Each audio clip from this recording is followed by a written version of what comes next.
Hi friends, welcome to our channel. ఈరోజు మనం సైకాలజీలో మోడల్ పేపర్ తెలుసుకుందాం. ఫస్ట్ క్వశ్చన్, పరిపక్వత అనేది జన్యు ప్రభావాల సంకలనం. స్వీయ పరిమితితో కూడిన జీవిత వలయంలో ఇది కార్యక్రమయుతంగా పనిచేస్తుంది అని చెప్పింది ఎవరు? Options Craig, గెసెల్, Anderson, Hurlock. So పరిపక్వత అనేది ఎలా జరుగుతుందంట? కార్యక్రమయుతంగా జరుగుతుంది, అంటే ఒక క్రమ పద్ధతిలో జరుగుతుంది అని చెప్పింది ఆప్షన్ 2 గెసెల్.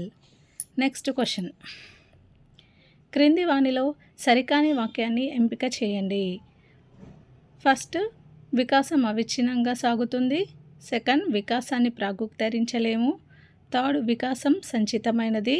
ఫోర్త్, వికాసం ఒక పరస్పర చర్య. ఇందులో సరికాని వాక్యాన్ని గుర్తించమని అడిగిండు. వికాసం అవిచ్ఛిన్నంగా సాగుతుందా? అవిచ్ఛిన్నంగా సాగుతుంది, రైట్ ఆన్సర్. నెక్స్ట్, వికాసాన్ని ప్రాగుక్తీకరించలేము. వికాసాన్ని పూర్తిగా ప్రాగుక్తీకరించలేము, కానీ అంచనా వేయవచ్చు. అసలు మొత్తానికి తెలుసుకోకుండా ఉండలేము అని చెప్తుండు, కానీ అలా జరగదు. కొంచెమైనా మనం తెలుసుకోవచ్చు, కాబట్టి అంచనా వేయవచ్చు. కాబట్టి ఇది సరికాని వాక్యాన్ని అడిగిండు, కాబట్టి second one is right answer. Next, సమాంతర క్రీడల్లో పిల్లలు ఎలా ఉంటారు అని అడిగిండు. ఆప్షన్ 1, ఇతరుల ఆటను అనుసరిస్తారు, ఇతరులతో కలిసి ఆడుకుంటారు, స్నేహితులతో మాత్రమే ఆడుకుంటారు, తమ వస్తువులు ఇతరులతో పంచుకుంటారు. సమాంతర క్రీడలో ఏం చేస్తారు పిల్లలు? ఇతరుల ఆటను అనుసరిస్తారు. నెక్స్ట్, పియాజే ప్రకారం అంతర్బుద్ధి దశలో పిల్లలలో ఉండే పరిమితి, అంటే అంతర్బుద్ధి దశలో పిల్లల్లో ఏ పరిమితి ఉంటుంది అని అడిగాడు. Option A, వస్తుతిరత్వం. 2, జంతువాదం. 3, అహం కేంద్రకవాదం. 4, అవిపర్యాత్మక భావనా లోపం. సో పియాజే ప్రకారం అంతర్బుద్ధి దశలో ఏముంటుంది? అవిపర్యాత్మక భావనా లోపం ఉంటుంది. నెక్స్ట్ క్వశ్చన్, కోల్బర్గ్ ప్రకారం మంచి బాలుని నీతి కనబడే దశ. ఇక్కడ ఆప్షన్స్ ఇచ్చిండు. పూర్వ సాంప్రదాయ స్థాయి 1వ దశ, పూర్వ సాంప్రదాయ స్థాయి 2వ దశ, సాంప్రదాయ స్థాయి 3వ దశ, సాంప్రదాయ స్థాయి 4వ దశ. సో పూర్వ సాంప్రదాయ 1వ దశలో ఏముంటుంది? శిక్ష, విధేయత ఉంటుంది. సెకండ్ దాంట్లో బహుమతి ఉంటుంది. థర్డ్ దాంట్లో మంచి బాలుని నీతి ఉంటుంది. ఫోర్త్ దాంట్లో అధికారం, సాంఘిక క్రమ నిర్వహణ రీతి ఉంటుంది. సో ఇందులో మనకు అడిగింది ఏంటిది? మంచి బాలుని నీతి, కాబట్టి అది ఎందులో ఉంటుంది? సాంప్రదాయ స్థాయి 3వ దశలో ఉంటుంది. So option 3 is the right answer. Next question, పిల్లల మేధస్సులో భాషా గ్రహణ పరికరం ఉంటుంది అని అభిప్రాయపడిన వారు ఎవరు? Option 1 Chomsky, option 2 Bandura, option C Skinner, option 4 Kohlberg. So పిల్లల మేధస్సులో ఏది ఉంటుంది? భాషకు సంబంధించిన గ్రహణ పరికరం ఉంటుంది అని చెప్పింది option 1 Chomsky is the right answer. Next, వ్యక్తిగత ప్రజ్ఞా పరీక్షకు ఉదాహరణ.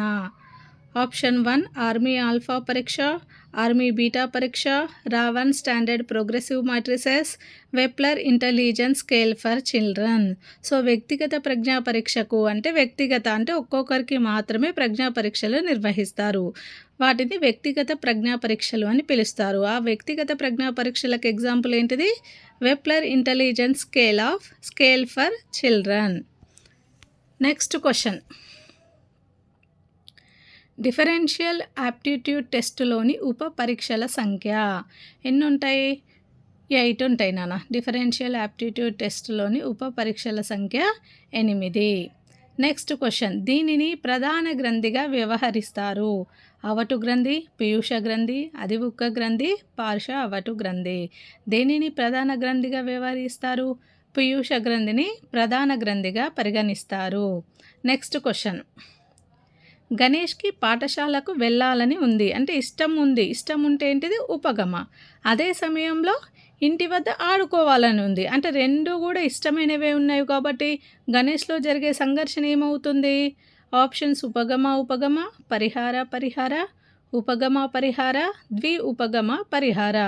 పాఠశాలకు వెళ్ళాలని ఉంది, ఇష్టమే. ఇంటి వద్ద ఆడుకోవాలని ఉంది, కూడా ఇష్టమే. కాబట్టి రెండు ఇష్టమైనవే ఉంటే ఏముంటుంది? ఆప్షన్ ఉపగమ పరిహారం.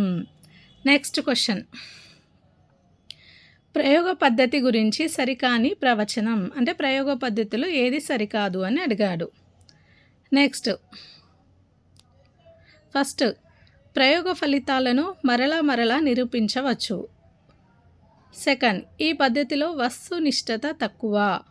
థర్డ్ వన్ కారణానికి ఫలితానికి సంబంధాన్ని ఏర్పరచవచ్చు. ఫోర్త్ వన్ ప్రయోగ పద్ధతికి చాలా డబ్బు సమయం అవసరం. ఇందులో అడిగింది ఏంటిది? సరికాని ప్రవచనం. ప్రయోగ ఫలితాలను మరలా నిరూపించవచ్చు. చేసుకోవచ్చు కదా, ప్రయోగం తప్పైతే మళ్ళీ చేసుకోవచ్చు కదా, సో రైట్ ఆన్సర్. నెక్స్ట్ ఈ పద్ధతిలో వస్తునిష్టత తక్కువ. ప్రయోగ పద్ధతిలో వస్తునిష్టత ఎక్కువ ఉంటుంది, తక్కువగా ఉండదు. నెక్స్ట్ కారణానికి ఫలితానికి సంబంధాన్ని ఏర్పరచవచ్చు, ఇది కూడా రైట్ ఆన్సర్. నెక్స్ట్ ప్రయోగ పద్ధతికి చాలా డబ్బు సమయం అవసరం, ఇది కూడా రైట్. ఇందులో సరికానిది ఏంటిది? ఈ పద్ధతిలో వస్తునిష్టత తక్కువ అనేది సరికాని ప్రవచనం.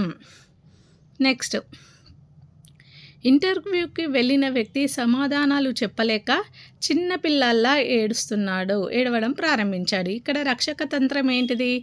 తదాత్మీకరణం, విస్థాపనం, ప్రతిగమనం, దమనం. సో చిన్నపిల్లల్లా ఏడవడం అనేది ప్రతిగమనం కిందికి వస్తుంది. So option 3 is the right answer.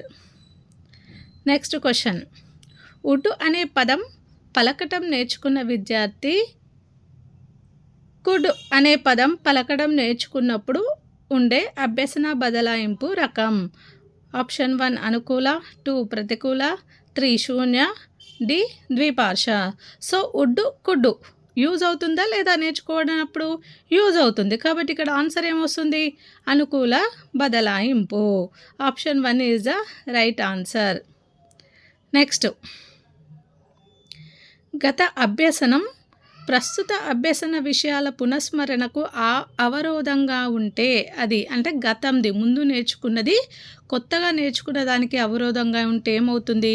పురోగమన అవరోధం, తిరోగమన అవరోధం, డెజావు, దమనం.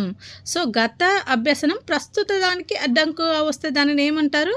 పురోగమన అవరోధం అని పిలుస్తారు. Option 1 is the right answer. Next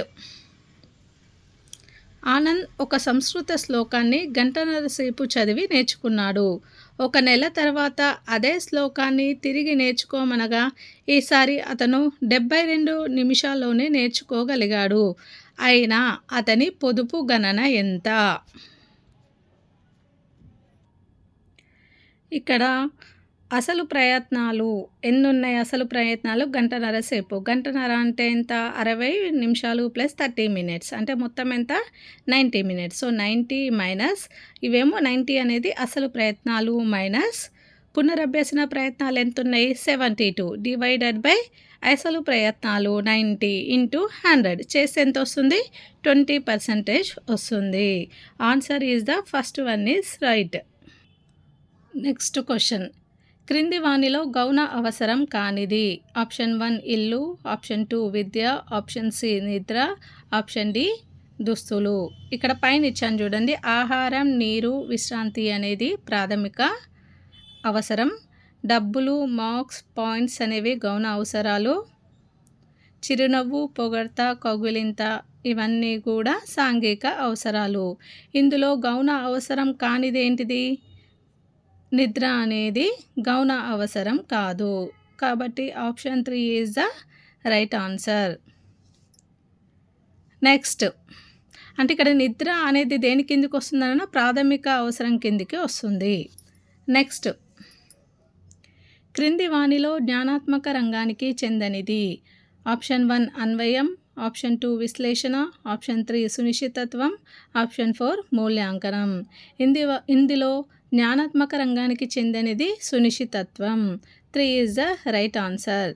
next Vygotsky ప్రకారం పిల్లల్లో సాంఘిక ప్రసంగం ప్రారంభమయ్యే వయస్సు. ఆప్షన్ 1 1 సంవత్సరం, ఆప్షన్ 2 2 సంవత్సరాలు, ఆప్షన్ 3 3 సంవత్సరాలు, ఆప్షన్ 4 4 సంవత్సరాలు. సో వైగాట్స్కీ ప్రకారం పిల్లల్లో సాంఘిక ప్రసంగం ఎప్పుడు స్టార్ట్ అవుతుంది? 2 సంవత్సరాల వయసులో మొదలవుతుంది. నెక్స్ట్ పావ్లోవ్ ప్రయోగంలో కుక్క గంట శబ్దం వినగానే లాలాజలం స్రవించింది.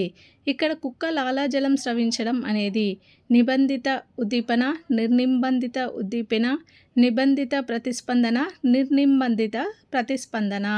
సో పావ్లోవ్ ప్రయోగంలో కుక్క గంట శబ్దం ఆహారం తీసుకురాలే, ఓన్లీ గంట శబ్దం వినగానే లాలాజలం స్రవించింది. ఇక్కడ ఏంటిది? నిబంధిత ప్రతిస్పందన, అంటే కృత్రిమ ప్రతిస్పందన వస్తుంది కాబట్టి నిబంధిత ప్రతిస్పందన is the right answer. Next, కార్యసాధక నిబంధనంలో 1 అభ్యసించే వారి పాత్ర క్రియాత్మకం, ఉద్దీపనకు ప్రతిస్పందనకు మధ్య బంధం ఏర్పడును, ఉద్దీపనలు ముందుగానే చూపించాలి, పునర్బలనం ఇవ్వరు. సో కార్యసాధక నిబంధనంలో అభ్యసించే వారి పాత్ర ఎలా ఉండాలి? క్రియాత్మకంగా ఉండాలి. So option 1 is the right answer. Next, the mentality of apes గ్రంథకర్త Thorndike, Kohler, Pavlov, Skinner. So option 2 is the right answer, Kohler. Next, Bandura ప్రవేశపెట్టిన పునర్బలన రకాలలో ఒకటి నిరంతర పునర్బలనం, ప్రాథమిక పునర్బలనం, ప్రత్యక్ష పునర్బలనం, గౌణ పునర్బలనం. సో బండూరా ప్రవేశపెట్టిన పునర్బలనాలలో ఒకటేంటిది? ప్రత్యక్ష పునర్బలనం. Option 3 is the right answer. Next, RTI చట్టం 2009 ప్రకారం ఒక ప్రాథమిక పాఠశాలలో విద్యార్థులు 98 మంది ఉంటే ఆ ప్రాథమిక పాఠశాలకు కావాల్సిన ఉపాధ్యాయుల సంఖ్య ఆప్షన్ 1 2 2 3 3 4 4 5. ఇక్కడ ఇచ్చాను చూడండి. 60 మెంబర్స్ ఉంటే 2 మెంబర్స్ టీచర్స్ ఉండాలి, 60 to 90 ఉంటే 3 ఉండాలి, 90 to 120 ఉంటే 4 ఉండాలి, 120 to 150 ఉంటే 5 ఉండాలి. 5 టీచర్స్ మీన్స్ 150 పైన స్టూడెంట్స్ ఉంటే ఒక హెచ్ఎం ఉండాలి, 5 టీచర్స్ ఉండాలి. దీన్ని బట్టి ఆర్టీఐ ప్రకారం 98 మంది ఉంటే ఎంత ఉండాలి? 4 టీచర్స్ ఉండాలి. So option 3 is the right answer. Next, నిర్దేశక మంత్రణం ప్రవేశపెట్టిన వారు option 1 Williamson, option 2 Rogers, option C Thorne, option 4 Freud. నిర్దేశక మంత్రాన్ని ప్రవేశపెట్టిన వారు విలియమ్సన్. నెక్స్ట్, సగభాగి నాయకత్వంలో నాయకుడు తీసుకునే నిర్ణయాలు సభ్యులు ప్రశ్నించే స్వేచ్ఛ ఉండదు. నిర్ణయాలు తీసుకునేటప్పుడు నాయకుడు సభ్యుల అభిప్రాయాలకు ప్రాధాన్యత ఇస్తాడు. నాయకుడు ఒక నియంత, అందరు సభ్యులు నాయకుల వలె ప్రవర్తిస్తారు. సో సహభాగి నాయకత్వంలో ఏం చేస్తారు? నిర్ణయాలు తీసుకునేటప్పుడు నాయకుడు సభ్యుల అభిప్రాయాలకు ప్రాధాన్యత ఇస్తాడు. So option 2 is the right answer. Next, dysgraphia అనేది ఫస్ట్ 1 భాషణ సంబంధ వైకల్యం, పఠన సంబంధ వైకల్యం, రాతపరమైన వైకల్యం, గణితపరమైన వైకల్యం. డిస్గ్రాఫియా అంటేనే రాతపరమైన వైకల్యం. భాషణ సంబంధించింది అయితే డిస్పేసియా వస్తుంది, పఠన అయితే డిస్లెక్సియా, అలెక్సియా వస్తుంది, గణితపరమైనది అయితేనేమో డిస్కాలిక్యులా వస్తుంది. So option 3 is the right answer. Next, బోధనా క్రమంలో క్రియాత్మక పద్ధతి, చిత్రప్రతిమ పద్ధతి మరియు ప్రతీకాత్మక పద్ధతులను ప్రతిపాదించిన వారు ఎవరు?